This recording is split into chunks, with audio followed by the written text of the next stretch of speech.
If someone's listening to this, I want to make one thing clear. I'm not delirious, and I'm not trying to scare anyone. My name is Father Anselm, and this is my final week before retirement. 43 years hearing confessions, burying the dead, and trying guilt in my own way to be an anchor for drifting souls. But nothing, absolutely nothing, prepared me for what I heard that night. I thought about forgetting it. Believe me, I tried. But some words stick to the soul like rust. That's why I'm recording this. Not to publish it, not to spread it, just because I need to get it out of me. I need it to be recorded somewhere that I, one day, heard the worst confession of my life. It was a night of heavy rain, the kind that makes the roof groan and the saints tremble on the altar. I was getting ready for bed, going over the farewell sermon I'd prepared, when someone knocked on the church door. 3 knocks, dry, precise, almost unmilitary. I opened the door thinking it might be a homeless man looking for shelter. But it was a tall man, wearing a dark overcoat, the hood hiding his face. Soaked to the bone, he didn't say good evening. He just asked, "Do you still hear confessions?" The answer was already on my lips. I'm closing my ministry. But something about him, the way he was trembling, not from cold, but like someone holding up an invisible weight, stopped me from saying no. I just nodded and led him to the confessional. When he sat down, the air changed. I can't explain it.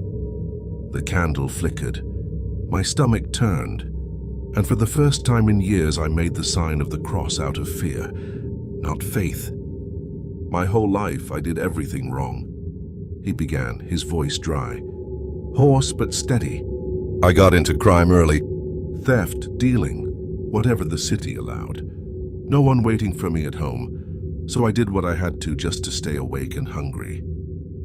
By the time I was 17, I was known well enough to be called in for cleaner. Jobs, elimination, execution, a hitman father. I'd spend the nights with a gun in my hand and sleep during the day with the weight of the dead pressing down on my chest. And the worst part?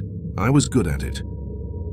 But just when I thought I'd done it all, the invitation came. A man found me in an abandoned station near the end of the subway line. Said he knew what I was capable of and that he needed someone like me, but not to kill people. Orpheus 9 has been watching you for years, he said. I thought it was some gang or a police task force. But no, Father, it was something else entirely. They said I could earn redemption, that I could use what I knew how to do to protect humanity. It sounded insane. I laughed. They didn't. I said yes, out of curiosity, out of fear, or maybe just because I had nothing left to lose. But I had no idea what I was about to see. The first mission didn't involve a gun. Just observation, a man, a chemistry teacher. Seemed normal, but he wasn't. They showed me evidence, videos, records, things I don't even know how to explain. His skin changed under certain lights.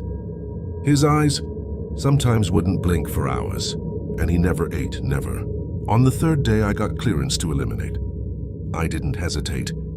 It was clean, quiet, but when he dropped, his body didn't bleed. And when I touched his face, it was like touching an empty sack. The skin collapsed in my hand. That night I couldn't sleep. The next morning, Orpheus 9 sent me a note. Congratulations. Welcome to the 2nd species. That was when I broke the silence. I know you're not supposed to interrupt a confession, but this wasn't an ordinary confession. His words were hanging in the air like a thick fog, and I needed to cut through it.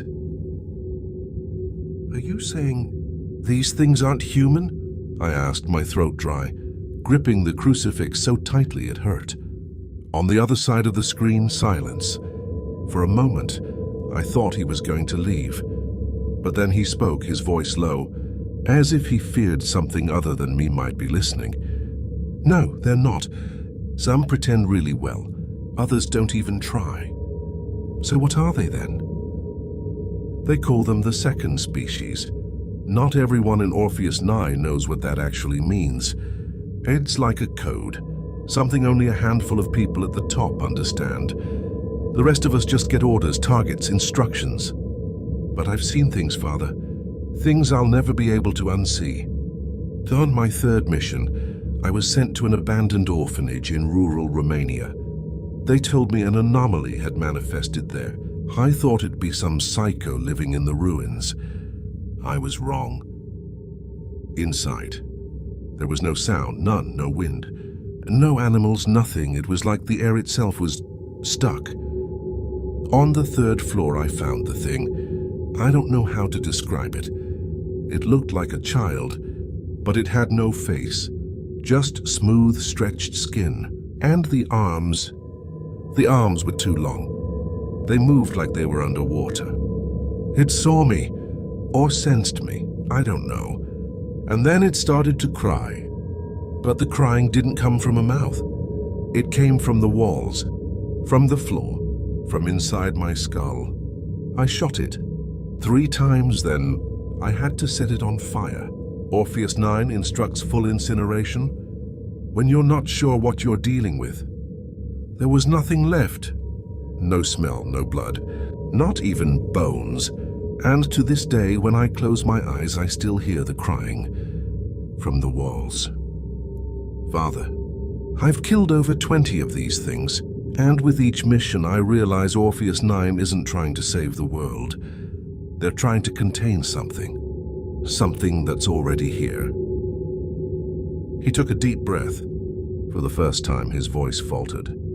And I realized that, despite everything he'd already confessed, this was what he feared the most. One of them almost killed me, Father. It wasn't just a touch. It was a fight, something no one at Orpheus 9 had anticipated. The mission was in Ukraine, a small village near the Belarusian border. It was labeled residual unstable. The report said the creature was weakened, barely mobile. A simple cleanup. I went in alone. But it wasn't weak. It was waiting. I don't know what it was. It had the form of a woman. Wore old clothing, like funeral garments from a century ago. Its face was hidden behind a torn veil. When I approached, it rose from the floor like it was floating and came straight at me. It bit my shoulder. Its teeth weren't teeth. They were shards of glass. I felt the blood pour, and at the same time the cold. A cold that sank under my skin and stayed there, pulsing. I fought back. Used everything I had. Knife, gun, even fire. She screamed without a mouth, without sound, but I heard it. In my head, the pain echoed. It didn't stop. In the end, I brought her down. But when she fell, her body turned to dust. Nothing left, nothing. Except the mark. Where she bit me, something began to grow. At first, it looked like a scar. Then it became something else. A symbol, like a spiral made of living flesh. It moves, Father. It breathes, and sometimes it burns like fire. Since then, things have started happening. At the Orpheus 9 infirmary, I caused a blackout just by touching a doorknob. I've seen glass crack for no reason.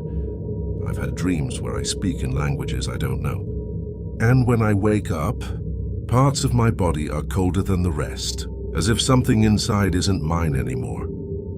They wanted to study me, said I should be locked away, but Orpheus 9's command refused. They still need me, because now I can sense them. I can feel the creatures before I even see them. But there's a price. I feel hunger. A strange hunger. Like something inside me needs more than food. And sometimes I hear her voice, the one who bit me, calling me, as if she's still inside me. Father, I survived, but I didn't win. I won't lie, I was afraid. His presence felt wrong. The air around the confessional had grown heavy, colder. It was as if the very church rejected him. as if something sacred was being tested by his existence. But I stayed, because that is my duty, to stay. This will remain between us, I said firmly. What was spoken here belongs to you, to me, and to God. On the other side, silence. Then he spoke, lower than ever before. I didn't come just for guilt, Father. I came for redemption, even if I don't deserve it. Even if I keep doing what I do. I needed someone to tell me that there's still something human in me. Do you still bleed? I asked. Yes. Are you still afraid of what you might become? More than I fear any creature out there. I closed my eyes for a moment. I prayed in silence. Then for the last time, I extended my hand through the confessional grate and made the sign of the cross, feeling my fingertips tremble in the heavy air. Then for that, for your fear, for the pain you still carry, I absolve you.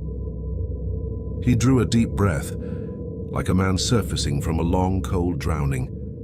Go in peace, I whispered, but don't lose yourself. He stood. I never heard his footsteps again, only the faint creak of the church door opening and closing. The next morning, as I went to close the confessional for the last time, I found an envelope left on the bench. Inside, a single handwritten word, Orpheus Noi, and below it, a phone number I've already memorized. Even knowing I'll never have the courage to dial it.